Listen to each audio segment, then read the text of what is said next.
thank you very much, because those are the people that need to be sensitized for them to be able to carry that message to the community in general. So, and again, thank you for the briefing that you have just informed us here. I'm happy to have learned that there's a lot of progress since we last met in Durban. And one particular area of importance for us in Zanzibar, as you have mentioned, is the blue economy. And since it is under consideration in this program, we are happy to have learned that that is part of what you are trying to do. And also the fact that you have not left aside these small and medium enterprises, that's into ways of how to disseminate the information, and also to make sure as government we are working with you hand in hand to make the program possible to implement. Because as you know, the biggest challenge that our continent is facing is the logistics. And we need to do more about that. And I believe Zanzibar being a tourist destination, there's a lot that we can achieve out of this free trade area with the rest of the continent.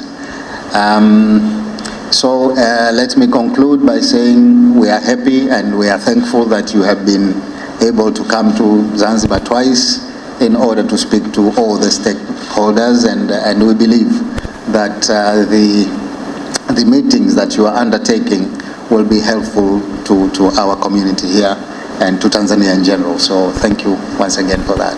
We have now, as we speak, 43 countries that have ratified the agreement establishing the Afcfta.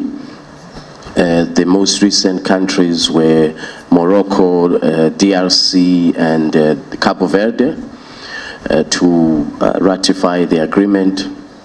We have had probably the most unprecedented political commitment from our leaders, as well as legal commitment to make sure that we create this market of 1.3 billion people with a combined GDP of $3.4 trillion. How do we position Zanzibar to benefit in terms of the blue economy? How do we make sure that Zanzibar is able to export to the rest of the continent? The blue economy is critical to Zanzibar, Comore Islands, the Seychelles, as well as, of course, on the west coast of the continent. I was just in Cabo Verde last month, and very, very similar priorities in terms of the services sector and the blue economy in particular. And the purpose of this visit is just first to do the trainings for our parliamentarians and members of House of Representatives Committee responsible for trade.